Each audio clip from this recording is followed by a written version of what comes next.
បេក្ខជនទី1លោកហៀកបូរីមានអាយុ31ឆ្នាំជាកម្មករនៅរោងចក្រផលិតស្បែកជើង Lead Vinsu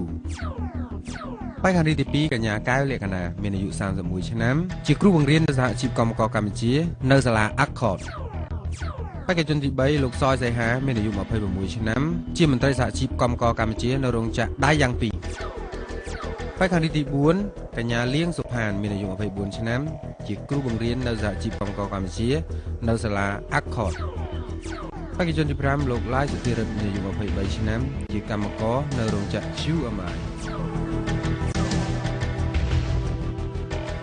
បាទទស្សនិកជនទាំងអស់គ្នាទើបតែបានជួបនៅសមាជិកភាពរបស់បេក្ខជនបេក្ខនារីដែលបានចូលរួមនៅសប្តាហ៍នេះរួចហើយពីកម្មវិធីមុននឹងឈានដល់ការប្រកួតប្រជែងក៏សូមអនុញ្ញាតអរគុណដល់អ្នកឧបត្ថម្ភកម្មវិធីខ្ញុំបាទសូមអរគុណដល់សិភៅឆៃហាក់សិភៅសរសេរឆៃហាក់មានក្រឡាភ្លឺច្បាស់ងាយស្រួលសរសេរមិនរើសបិចហើយមានចំនួនទំព័រគ្រប់ចំនួនឆៃហាក់ជាជំរឿនដ៏ល្អដើម្បីអនាគតអ្នកអរគុណណាស់ឥឡូវនេះខ្ញុំបាទចង់ជម្រាបសួរអំពីចំណាប់អារម្មណ៍របស់បេក្ខជនបេក្ខនារីដែលបានចូលរួមនៅសប្តាហ៍នេះវិញថាតើគាត់មានការតាំងចិត្តយ៉ាងណាសួរទៅបេក្ខជនទី1ដំបូងគេបាទបងចូលរួមនៅសប្តាហ៍នេះមានសង្ឃឹមច្រើនទេបាទមានសង្ឃឹម50%បាទ50%តាំងចិត្តពីផ្ទះមក50%សិនបាទ50%ទៀតស៊ីសងលើស្ថានភាពជាក់ស្ដែងបាទបងបាទអរគុណចុះចំណែកបេក្ខនារីទី2វិញចានាងខ្ញុំ50%ដែរ50%ដែរចាបាទជាការតាំងចិត្តមកពីផ្ទះឬក៏តាំងចិត្តតាមគាត់អត់តាមគាត់ទេតាំងចិត្តដោយខ្លួនឯងដោយខ្លួនឯងណា50%ដូចគ្នាចាចុះចំណែកបេក្ខជនទី3បាទខ្ញុំ60%ព្រោះអីខ្ញុំ60%បាទដឹងថាបានចូលរួមកម្មវិធីហ្នឹងហើយខ្ញុំក៏ចូលចិត្តមើលកម្មវិធីហ្នឹងដែរតែថ្ងៃណាមួយខ្ញុំនឹងបានលេងហើយថ្ងៃនេះបានមកលេងដោយអ្វីដែលខ្ញុំប៉ងពីមុនមកអញ្ចឹងហ៎បាទប៉ុន្តែមើលមុខបងនេះរៀងភ័យអត់អីទេអត់អីទេណាបាទតែបងមុខតែបងមុខភ័យខ្ញុំភ័យដែរណាបាទអត់អីមើលដល់ធីកអត់ឲ្យចាញ់ធីកទេអត់ឲ្យចាញ់ខ្ញុំទេបាទអញ្ចឹង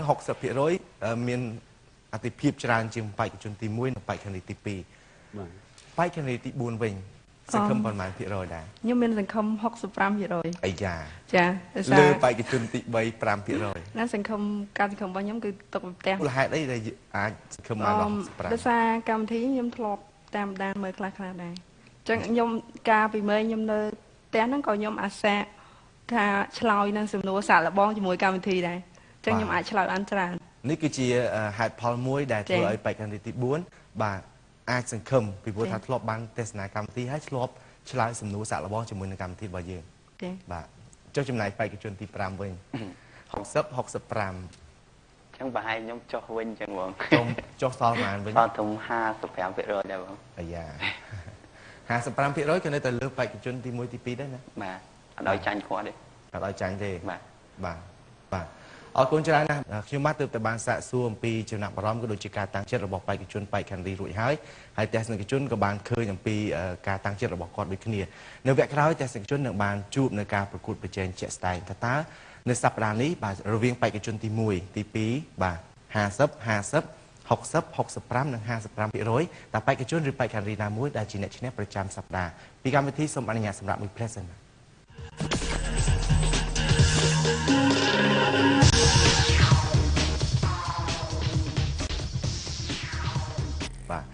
ចាប់ផ្ដើមពីសំណួរទី1សួរថា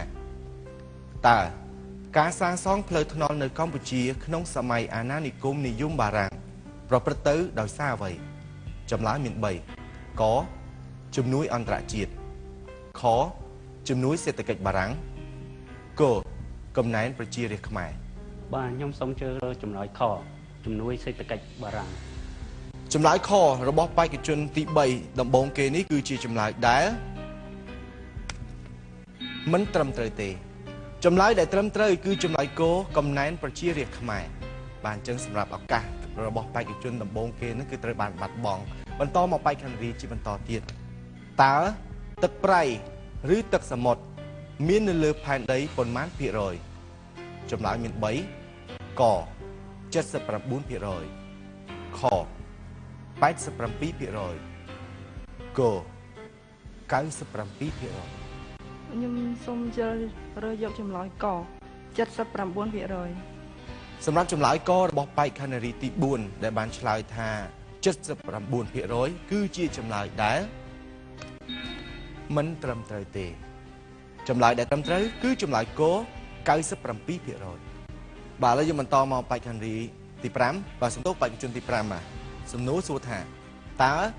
ដំណាំចម្រុះមានច្រើនជាន់នៅលើផែនដីតែមួយនិងគ្មានការរំខានរវាងគ្នាហៅថាអ្វីកកសិឧស្សាហកម្មខកសិរុក្ខកម្មនិងករុក្ខកម្ម ខ្ញុំសូមជ្រើសរើសចម្លើយកកសិឧស្សាហកម្ម ចម្លើយកកសិឧស្សាហកម្មគឺជាចម្លើយដែលមិនត្រឹមត្រូវទេចម្លើយដែលត្រឹមត្រូវគឺចម្លើយខកសិរុក្ខកម្មបាទអញ្ចឹងសម្រាប់ឱកាសបេក្ខជនទី1នៅក្នុងការឆ្លើយសំណួរដំបូងសំណួរសួរថាតើបំណងមួយដែលស្ថិតនៅក្នុងភាពសាវ៉ារីរែកមិនប្រកបហៅថាអ្វីកកង្វះឆន្ទៈខអឆន្ទៈកឆន្ទៈស្ទើរ បាទខ្ញុំសូមយកចម្លើយចម្លើយ ចម្លើយមួយណា ក ចម្លើយក បាទ កង្វះឆន្ទៈចម្លើយនេះគឺជាចម្លើយដែលត្រឹមត្រូវបាទបាទដូច្នេះសម្រាប់បេក្ខជនទី1អាចមានឱកាសឡើងមកកម្មទី1ហើយសួរសំណួរបន្តទៀតសំណួរសួរថាតើច្បាប់ស្តីពីការងារត្រូវបានរដ្ឋសភាអនុម័តកាលពីថ្ងៃណាចម្លើយមាន3ចម្លើយក10មករា1997ចម្លើយខ11ខែមករាឆ្នាំ1997ចម្លើយក12ខែមករា1997 បាទខ្ញុំសូមរើសយកចម្លើយខគឺថ្ងៃទី11ខែមករាឆ្នាំ1997 ចម្លើយខថ្ងៃទី11ខែមករាឆ្នាំ1997ជាចម្លើយដែលមិនត្រឹមត្រូវទេចម្លើយដែលត្រឹមត្រូវគឺជាចម្លើយក10ខែមករាឆ្នាំ1997ឱកាសសម្រាប់បេក្ខនារីទី2ឆ្លើយសំណួរលើកដំបូងសំណួរសួរថាតើ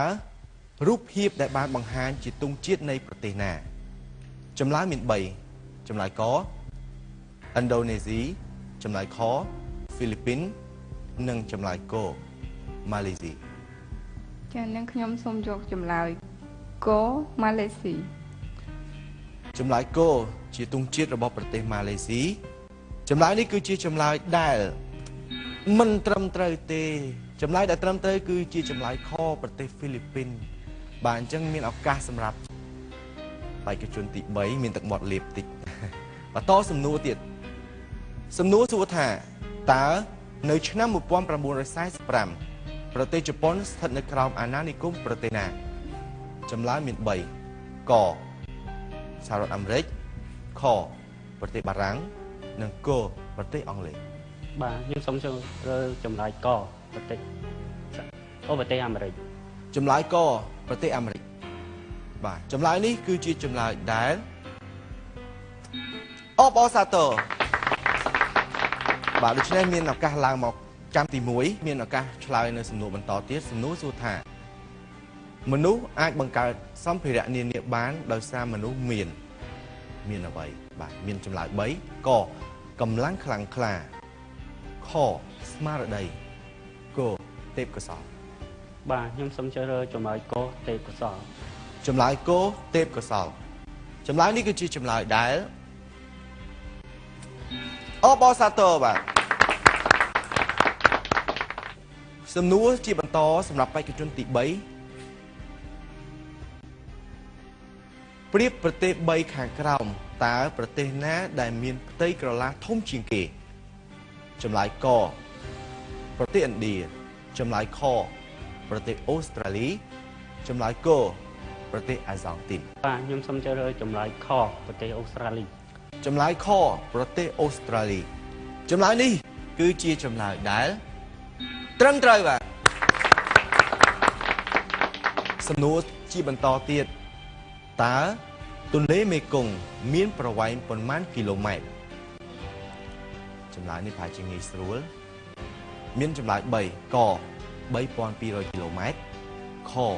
4200គីឡូម៉ែត្រ និងចម្លើយក5200គីឡូម៉ែត្រ បាទខ្ញុំសូមជ្រើសចម្លើយខ4200គីឡូម៉ែត្រ 4200គីឡូម៉ែត្រ បាទ ចម្លើយនេះគឺជាចម្លើយដែលអបអសាទរបាទឥឡូវនេះសម្រាប់បេក្ខជនទី3មានឱកាសឈានមកដល់កម្មទី4មុនគេបើសិនជាឆ្លើយខុសមានបេក្ខជនណាផ្សេងទៀតឈានមកដល់កម្មទី4នេះបេក្ខជនទី3នឹងត្រូវចុះទៅកម្មទី3វិញសំណួរបន្តសួរថាតើរូបិយប័ណ្ណនៃប្រទេសអ៊ីតាលីមានឈ្មោះអ្វីចម្លើយកfranc ចម្លើយកដុល្លារ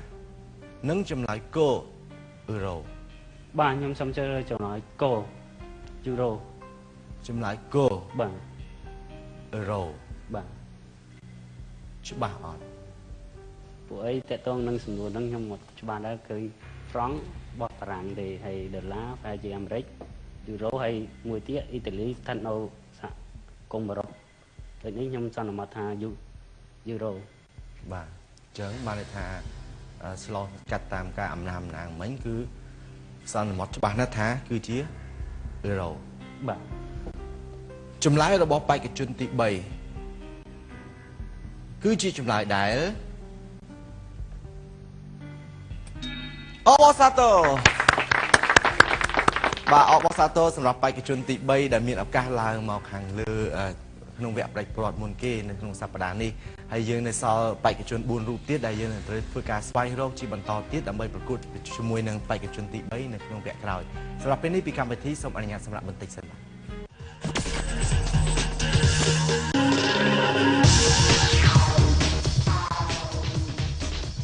សំណួរតែម្ដងហើយមានឱកាសឡើងមកខាងលើឆាកក្នុងវគ្គបែកព្រាត់នេះបានមុនគេបងអស់អញ្ចឹងខ្ញុំនៅរងចាំមើលទៀតថាតើរវាងបេក្ខជននិងបេក្ខនារី4រូបទៀតតើបេក្ខជនឬបេក្ខនារីណាមួយដែលមានឱកាសឡើងមកប្រកួតជាមួយនឹងលោកសយសីហានៅខាងលើអរគុណណាស់ហើយសម្រាប់កម្មវិធីរបស់យើងក៏សូមអនុញ្ញាតអរគុណដល់អ្នកឧបត្ថម្ភកម្មវិធីអរគុណដល់សិភៅឆៃហាក់សិភៅសរសេរឆៃហាក់មានក្រឡាភ្លឺច្បាស់ងាយស្រួលសរសេរមិនរឹបិចដែលមានចំនួនទំព័រគ្រប់ចំនួនឆៃហាក់ជាជំរឿនដ៏ល្អដើម្បីអនាគតអ្នកបាទនៅក្នុងវគ្គនេះគឺយើងផ្ដល់ឱកាសសម្រាប់បេក្ខនារីទី4ដែលបន្តពីបេក្ខជនទី3នៅក្នុងការឆ្លើយសំណួរអញ្ចឹងខ្ញុំបាទសូមអនុញ្ញាតបន្តសំណួរសួរទៅបេក្ខនារីទី4សំណួរសួរថាតើកម្មករនយោជិកត្រូវមានកាតព្វកិច្ចជូនដំណឹងទៅនយោជកឬតំណាងរបស់នយោជកយ៉ាងយូរបំផុតប៉ុន្មានម៉ោងបន្ទាប់ពីឧបទ្ទវហេតុកើតឡើងចម្លើយមាន3ក12ម៉ោងខ24ម៉ោងក48ម៉ោងខ្ញុំជ្រើសរើសយកចម្លើយខ24ម៉ោងចម្លើយខ24ម៉ោងចម្លើយនេះគឺជាចម្លើយដែលត្រឹមត្រូវបាទសំណួរជាបន្តសម្រាប់បេក្ខនារីទី4តើលោហៈធាតុអ្វីដែលធ្ងន់ជាងគេចម្លើយកប្រាក់ចម្លើយខដែកចម្លើយកមាសខ្ញុំសូមជ្រើសរើសយកចម្លើយកមាសចម្លើយកមាសចម្លើយនេះគឺជាចម្លើយដែលត្រឹមត្រូវសំណួរជាបន្តតើកីឡាករបាល់ឱបតម្រូវឲ្យមានកីឡាករមកខាងប៉ុន្មាននាក់ចម្លើយក15នាក់ចម្លើយខ11នាក់និងចម្លើយក12នាក់ខ្ញុំសូមជ្រើសរើសយកចម្លើយក15នាក់ចម្លើយក15នាក់ចម្លើយកគឺជាចម្លើយដែលត្រឹមត្រូវដូច្នេះមានឱកាសនៅឆ្លើយនៅសំណួរជាបន្តទៀតតើនៅក្នុងទីប្រជុំជនអ្នកបើកបរយន្តគ្រប់ប្រភេទ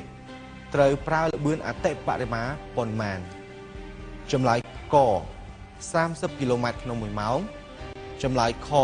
40គីឡូម៉ែត្រក្នុង1ម៉ោងនិងចម្លើយក50គីឡូម៉ែត្រក្នុង1ម៉ោងខ្ញុំសូមជ្រើសរើសយកចម្លើយ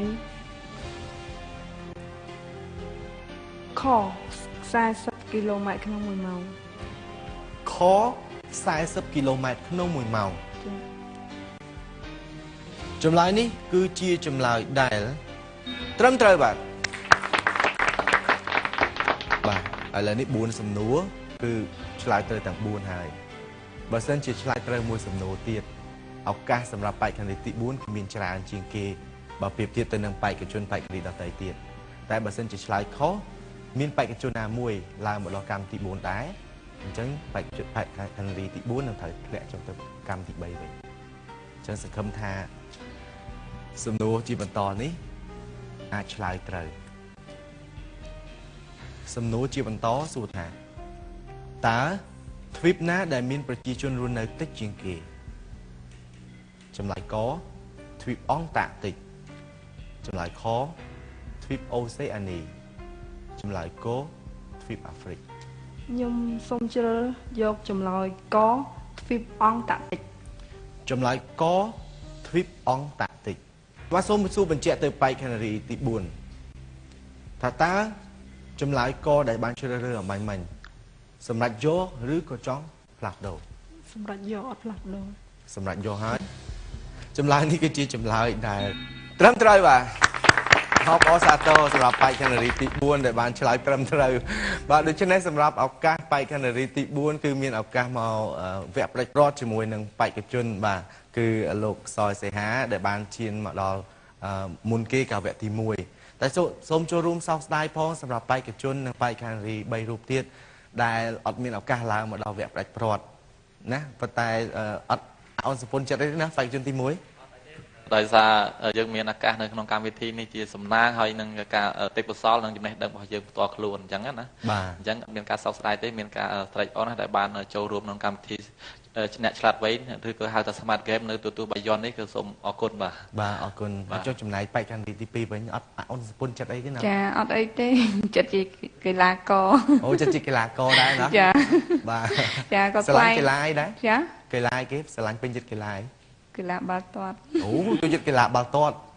ជានារីហ្មងបាទមែនទៅចំណាយបេក្ខជនទី5វិញបញ្ហាអីទេប៉ុន្តែគាត់ថាការលេងវាត្រូវតែមានអ្នកចាញ់និងអ្នកឈ្នះអញ្ចឹងការចាញ់របស់ខ្ញុំការមិនបានទៅវគ្គផ្ដាច់ព្រាត់ក៏វាអត់មានបញ្ហាអីសម្រាប់ខ្ញុំព្រោះតែតែមានអ្នកឈ្នះអ្នកចាញ់បាទអរគុណណាស់អញ្ចឹងពីកម្មវិធីក៏សូមថ្លែងអំណរគុណដល់បេក្ខជននិងបេក្ខនារី3រូបទៀតដែលមានឱកាសឡើងមកដល់វគ្គផ្ដាច់ព្រាត់ប៉ុន្តែពីកម្មវិធីរបស់យើងក៏មានជាស្រោមសម្បត្តិដើម្បីផ្ដល់ជូនទៅដល់ទាំងអស់គ្នាផងដែរអរគុណសម្រាប់ការចំណាយពេលវេលាចូលរួមនៅក្នុងកម្មវិធីរបស់យើងបាទទស្សនិកជនជាទីគោរពនិងជាទីមេត្រីនៅក្នុងវគ្គនេះយើងបានរកឃើញបេក្ខជនមួយរូបនិងបេក្ខនារីមួយរូបនៅក្នុងការឡើងទៅប្រកួតប្រជែង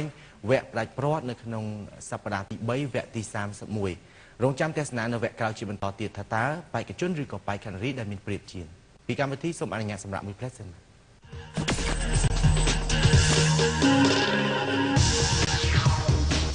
អនុញ្ញាតជម្រាបភាសាទៀតឲ្យលោកសេហាណែនាំខ្លួនមកពីរោងចក្រណាដែរបាទអរគុណខ្ញុំបានឈ្មោះសយសេហាមកពីរោងចក្រដៃយ៉ាងធូណាបាទនៅម្ដុំណាដែរនៅផ្លូវវិញផ្លូវជាតិលេខ4ផ្លូវជាតិលេខ4ណាបាទដំណើរការរោងចក្រនៅទីនោះមិនដែរល្អណាអត់អីទេល្អដល់បងព្រោះអីដោយសារទី1ដោយសារមានសហជីពបាទមានសហជីពហើយគាត់យល់ដឹងពីច្បាប់ទម្លាប់ច្រើនទៅហើយកិច្ចសហប្រតិបត្តិការកាលណាតកែគាត់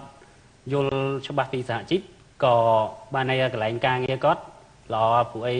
យើងសង្កេតឃើញថានៅកន្លែងខ្ញុំហ្នឹងដោយសារពីមុនក៏រៀងយ៉ាងដែរដល់ពេលមានសហជីពតែងតែព្យាយាមប្រាប់គាត់បង្កើតសហជីពទៅដើម្បីចេះទេចំណេញទាំងសងខាងឯងមិនខាត់តកែដល់ពេលអញ្ចឹងទៅគាត់ព្យាយាមធ្វើការជាមួយគ្នាវាដំណើរការទៅរលូនបាទរលូនតែម្ដងមានតួនាទីអ្វីដែរនៅក្នុងរោងចក្រខ្ញុំថ្នាក់ដឹកនាំសហជីពតែម្ដងបាទអរគុណច្រើនទស្សនិកជនបានដឹងអំពីប្រវត្តិខ្លះខ្លីៗតាក់ទងទៅនឹងបេក្ខជនបាទMr. លោកសេហាបាទហើយចំណែកបេក្ខនារីវិញបាទអនុញ្ញាតណែនាំខ្លួនហើយនឹងរោងចក្រដែលធ្វើការសប្តាហ៍ផងខ្ញុំឈ្មោះលៀងសុផាណាខ្ញុំមកពីខាងសាលាអាខតរោងចក្រនេះយើងចូលធ្វើការទី1ឬក៏ជាសាលាចាអូខេអរគុណច្រើនអញ្ចឹងទស្សនិកជនក៏បានជ្រាបអំពីប្រវត្តិខ្លីៗតាក់ទងទៅនឹងបេក្ខជនទាំងពីររួចហើយ ខ្ញុំក៏បានស្គាល់ដូចគ្នាអរគុណណាស់ឥឡូវនេះយើងបានឈានមកដល់វគ្គផ្ដាច់ព្រាត់តែមុននឹងជួបនៅសំណួរក្នុងវគ្គផ្ដាច់ព្រាត់នេះខ្ញុំសូមអរគុណដល់អ្នកឧបត្ថម្ភនៅកម្មវិធីរបស់យើងអរគុណដល់សិភៅឆៃហាក់សិភៅសរសេរឆៃហាក់មានក្រឡាភ្លឺច្បាស់ងាយស្រួលសរសេរមិនរើសបិចហើយមានចំនួនទំព័រគ្រប់ចំនួនឆៃហាក់ជាជំរើសដ៏ល្អដើម្បីអនាគតអ្នកលក្ខខណ្ឌនៃការប្រកួតនៃវគ្គផ្ដាច់ព្រាត់បេក្ខជនទាំងពីររូបមានទឹកប្រាក់ 50,000 រៀលនៅក្នុងដៃដូចគ្នាសម្រាប់ប្រកួតប្រជែងនៅក្នុងវគ្គផ្ដាច់ព្រាត់នេះកម្មវិធីនឹងមានសំណួរចំនួន10សំណួរហើយបេក្ខជនឬបេក្ខនារីដែលឆ្លើយសំណួរបានត្រឹមត្រូវមួយសំណួរនឹងទទួលបានទឹកប្រាក់ 50,000 រៀលបន្ថែមទៀត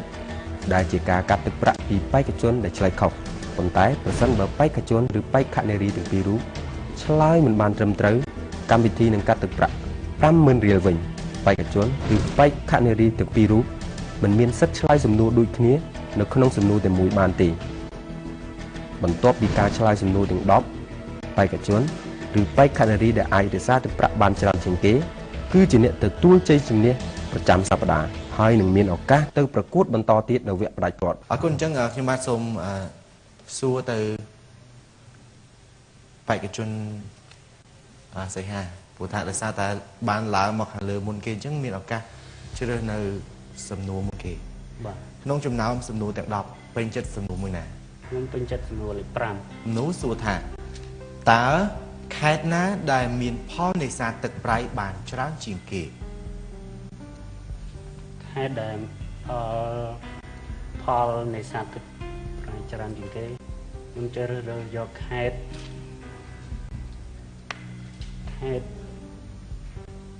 កោះកុងអត់ផ្លាស់ប្ដូរទេអត់អញ្ចឹងសម្រាប់បេក្ខនារីក៏មានឱកាសជ្រើសរើសនៅចម្លើយណាមួយដូចគ្នាបើសិនជាបេក្ខជនឆ្លើយខុសយើងឆ្លើយត្រូវបានថាបន្ទុកបានទៅលើខាងយើងចាខ្ញុំជឿទៅខេត្តណាចូលខេត្តកពតខេត្តកពតចាអរគុណណាស់ហើយសម្រាប់ចម្លើយរបស់បេក្ខជននិងបេក្ខនារីទាំងពីរគឺមានចម្លើយមួយដែលជាចម្លើយត្រឹមត្រូវខ្ញុំបាទសូមបញ្ជាក់ហើយនឹងឆ្លើយនៅចម្លើយជូនចម្លើយដែលបានសំណួរដែលបានសួរថាតើខេត្តណាដែលផ្ដល់ផលនេសាទទឹកប្រៃបានច្រើនជាងគេចម្លើយគឺខេត្តកោះកុងបាទអបអរសាទរសម្រាប់លោកសីហាដែលបានឆ្លើយត្រូវដូច្នេះថវិកា 50,000 រៀលបាទខ្ញុំបានដកមកជូនលោកសីហាទឹកប្រាក់កើនដល់ 55,000 ឯ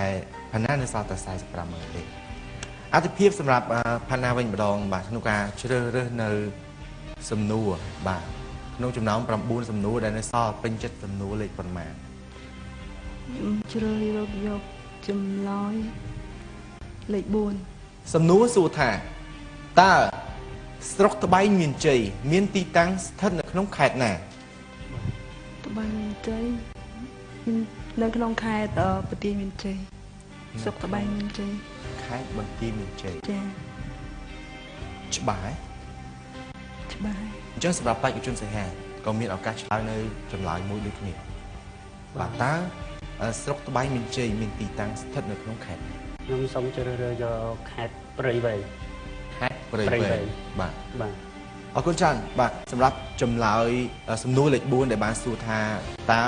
ស្រុកត្បែងមានជ័យមានទីតាំងស្ថិតនៅក្នុងខេត្តណាចម្លើយគឺស្ថិតនៅក្នុងខេត្តព្រះវិហារបាទដូច្នេះសម្រាប់ចម្លើយអ្នកទាំងពីរគឺអត់មានអ្នកឆ្លើយត្រូវទេបាទខ្ញុំបាទសូមដកម្នាក់ 50,000 រៀលអញ្ចឹងបេក្ខនារីសល់ 40,000 បេក្ខជនសល់ 50,000 ណាបាទបន្តមកបេក្ខជនបាទលោកសីហាពេញចិត្តនៅសំណួរលេខប៉ុន្មានជាបន្តទៀតខ្ញុំសូមជ្រើសរើសសំណួរលេខ1សំណួរសួរថាតើ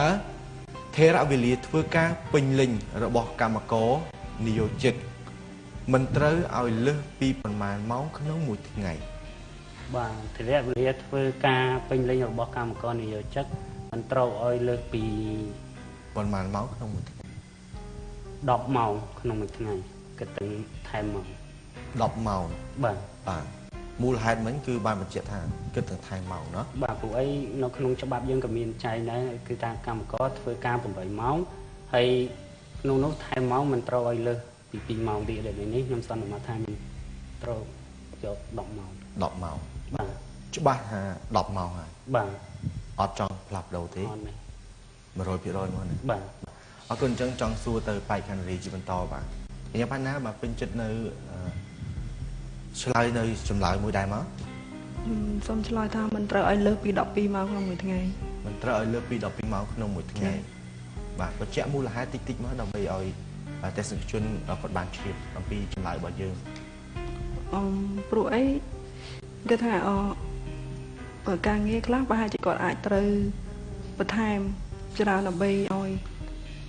ព្រោះអី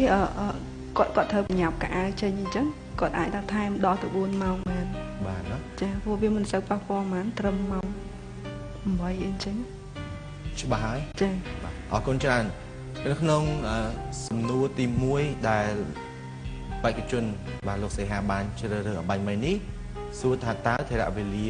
ធ្វើការពេញលេញរបស់កម្មករនិយោជិតមិនត្រូវឲ្យលើសប៉ុន្មានម៉ោងក្នុងមួយថ្ងៃខ្ញុំបានសូមបញ្ជាក់ពីចម្លើយដែលត្រឹមត្រូវគឺ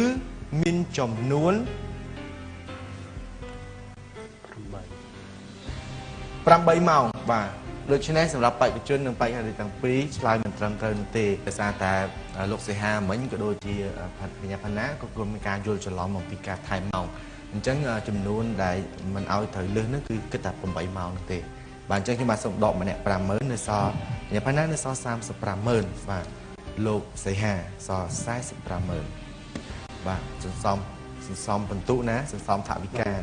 បាទឥឡូវជឿរើសកញ្ញាផាណាជឿរើសសំណួរជាបន្តខ្ញុំជ្រើសរើសយកសំណួរលេខ2សំណួរលេខ2សំណួរសួរថាតើដំណើរការធ្វើផែនការត្រួតពិនិត្យនិងវិតម្លៃធនធានរបស់សហជីពមានមុខងារជាអ្វីបាទមានមុខងារជាអ្នកធ្វើផែនការយុទ្ធសាស្ត្រជាអ្នកផែនការយុទ្ធសាស្ត្រធ្វើផែនការយុទ្ធសាស្ត្រចាបាទច្បាស់ហើយសម្រាប់ហ្នឹងហើយអត់ច្បាស់ទេបាទចាច្បាស់ហើយបច្ចុប្បន្នអត់ច្បាស់ទេ27អញ្ចឹងគឺជាឱកាសតិចមែនតើនៅក្នុងការសន្សំថវិកាយកឈ្នះអញ្ចឹងសម្រាប់លោកសេហាវិញខ្ញុំថាតើតងជំនួសហ្នឹងខ្ញុំសូមឆ្លើយថាការមានមុខងារជារដ្ឋបាលរបស់សហជីពមានមុខងារជារដ្ឋបាលសហជីពបាទអរគុណណាស់ហើយដោយសារតែចម្លើយអ្នកទាំងពីរគឺមានចម្លើយខុសគ្នាអញ្ចឹងខ្ញុំសូមបញ្ជាក់អំពីចម្លើយពិតប្រាកដដែលបានឆ្លើយនេះសំណួរមិញសួរថាតើដំណើរការផែនការត្រួតពិនិត្យនិងការវិតម្លៃធនធានរបស់សហជីពមានមុខងារជាអ្វីចម្លើយគឺមានមុខងារជាប្រធានជារដ្ឋបាលសហជីពបាទអបអរសាទរបាទអបអរសាទរទៅលោកសីហាដែលគាត់បានឆ្លើយត្រូវបាទអញ្ចឹងសម្រាប់ផាណាដែលបានឆ្លើយខុសមិញដកថវិកាជូនដល់លោកសីហាវិញថវិកាលោកសីហាឡើងដល់50,000វិញអ្នកផាណានៅសល់តែ30,000ទេបាទឥឡូវយើងមកជួបការជ្រើសរើសសំណួររបស់លោកសីហាជាបន្តទៀតបាទខ្ញុំសូមយកសំណួរលេខ3តាមនោះសំណួរលេខ3ត្រៀមបាទតើរូបដែលនឹងបង្ហាញគឺជាប្រាសាទដែលមានឈ្មោះអ្វីប្រាសាទស្រុកខ្មែរមានច្រើនប្រយ័ត្នភ័ន្តច្រឡំណាមើលច្បាស់គេហៅប្រាសាទតាមាន់បាទអញ្ចឹងច្បាស់ថាប្រាសាទតាមាន់បាទអរគុណជាងផាន់ណាពេញចិត្តឆ្លើយថារូបនេះជាប្រាសាទអីតែឥឡូវលោកសីហាគាត់បានឆ្លើយហើយប្រាសាទតាមាន់អញ្ចឹងយើងឆ្លើយមកថារូបនេះជាប្រាសាទណាជាប្រាសាទបន្ទាយឆ្មាប្រាសាទបន្ទាយឆ្មាធ្លាប់បានទៅលេងប្រាសាទបន្ទាយឆ្មាអត់ធ្លាប់បានទៅអញ្ចឹងច្បាស់ថាប្រាសាទបន្ទាយឆ្មាហ្នឹងច្បាស់ណាច្បាស់ទស្សនិកជនដែលកំពុងតែទស្សនាហើយមើលរូបភាពដែលយើងបានសួរទៅបេក្ខជនទាំងពីរក៏ប្រហែលជាផ្ទៀងនៅក្បូរក្បាច់រចនាចម្លាក់ប្រាសាទទូងទីខ្លីៗដោយសារតែយើងផ្ដល់ជូននៅរូបរាងប្រាសាទពីចម្ងាយ ចឹងតែពេលខ្លះមានការពន់ច្រឡំអញ្ចឹងប៉ុន្តែយើងទទួលបានចម្លើយពីបេក្ខជនទាំងពីរខ្ញុំបាទសូមបញ្ជាក់នឹងឆ្លើយនៅចម្លើយពិតប្រាកដសម្រាប់រូបភាពនេះគឺជាប្រាសាទអីគេបាទអាចទីដឹងទេប្រាសាទបន្ទាយស្រីបាទគឺជាប្រាសាទបន្ទាយស្រីបាទអញ្ចឹងអតិថិជននៅខាងមុខគាត់ជាអ្នកឆ្លើយត្រូវហើយបេក្ខជនទាំងពីរឆ្លើយអត់ត្រូវទេដកថវិកាម្នាក់50000បាទអញ្ចឹងសម្រាប់ថវិកាកញ្ញាផាណានៅសល់250,000ខណៈពេលដែលលោកសីហានៅសល់450,000បាទឥឡូវយើងបន្តមកសំណួរបេក្ខផានរីជាបន្តទៀតបាទបញ្ជាក់សំណួរលេខប៉ុន្មានជ្រើសយកសំណួរលេខ10សំណួរលេខ10សួរថាតើតាមច្បាប់ការងារពេលយប់ទទួលបានអត្រាប្រាក់ឈ្នួលប៉ុន្មានភាគរយប្រាក់អន្តរមានចំនួន10%ច្បាស់ហើយណាបើច្បាស់ហើយអត់ដូរទេអត់ដូរទេ10%លោកសីហាបាទខ្ញុំបញ្ជាក់ម្ដងទៀតណាថែមម៉ោងពេលយប់តាមច្បាប់ការងារបាទទទួលបានប្រាក់ឈ្នួលប្រមាណភាគរយខ្លះកាត់បាទការថែមម៉ោងការធ្វើការថែមម៉ោងនៅពេលយប់បានទទួលអត្រាការប្រាក់អត្រាប្រាក់ឈ្នួលហ្នឹងចំនួន200%បាទន័យឧទាហរណ៍ថាយើងធ្វើការពេលថ្ងៃបាន1រៀលបើយើងថែមម៉ោងពេលយប់យើងបាន2រៀលបាទ2រៀលបាទចម្លើយមាន2គឺខុសគ្នាឆ្ងាយមែនតើញ៉ាំផាណាឆ្លើយថា10%លោកសីហាឆ្លើយថា200%បាទខុសគ្នាណា10%និង200%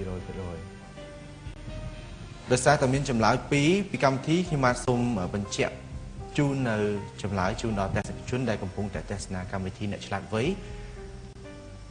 គឺមានចំនួនបាទតាមច្បាប់ការងារពេលយប់ទទួលអត្រាប្រាក់ឈ្នួលបានចំនួន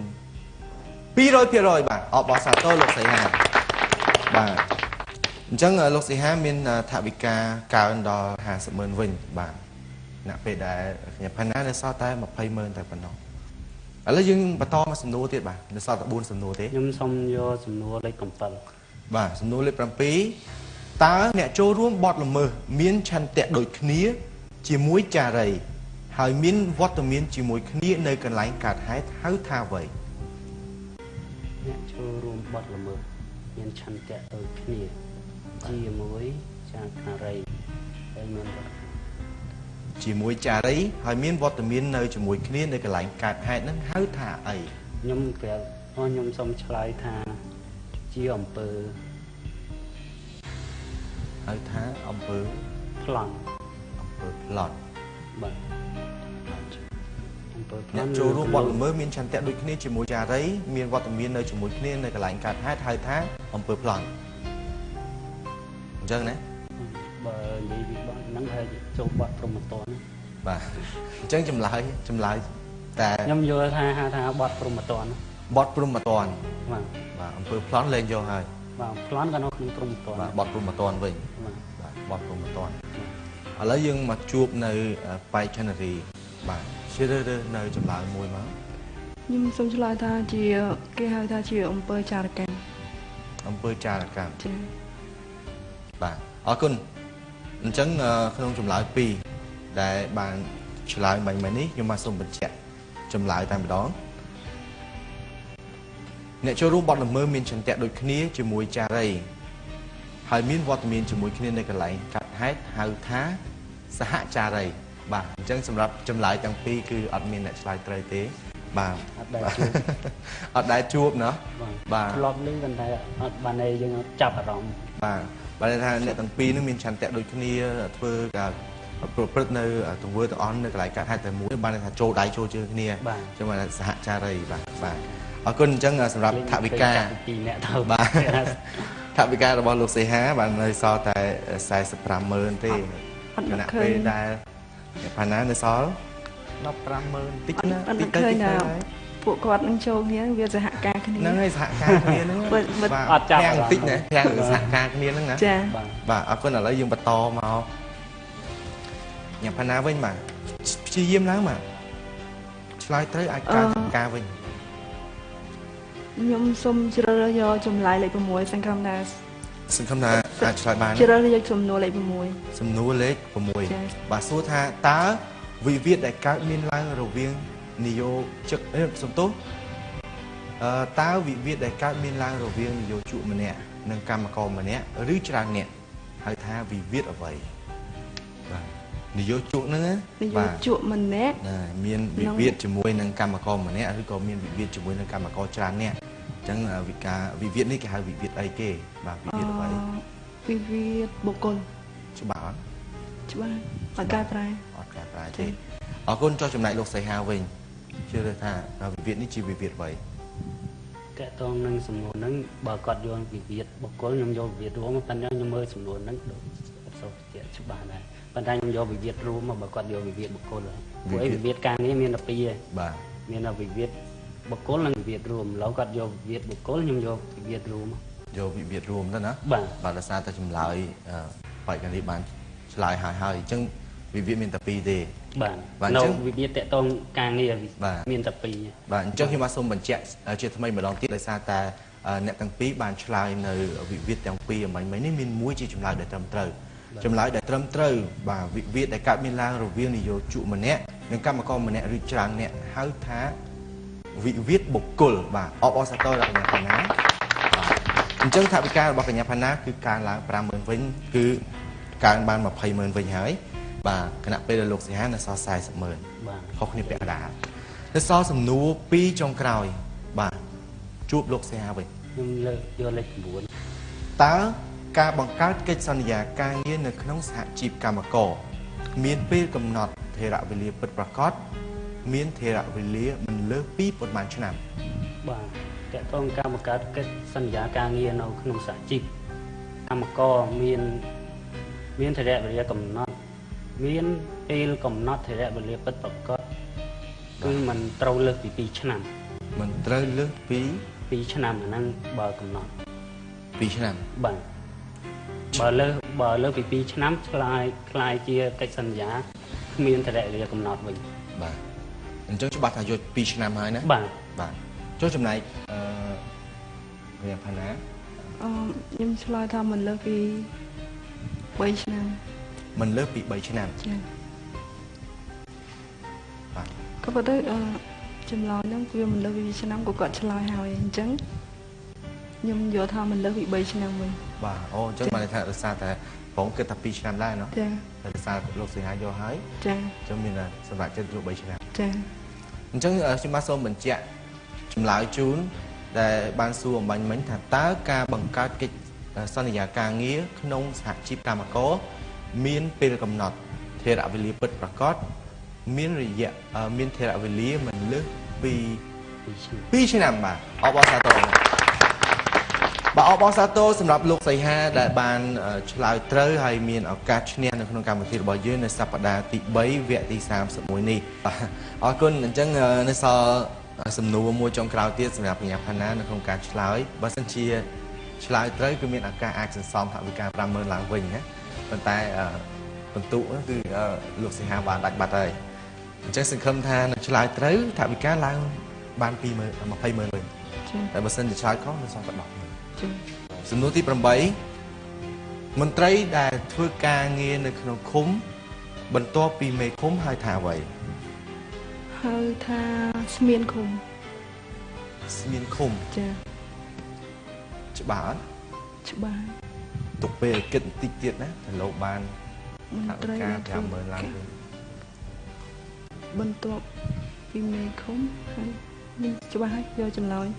ស្មានឃុំចាបាទជួយលោកសីហាវិញខ្ញុំហៅ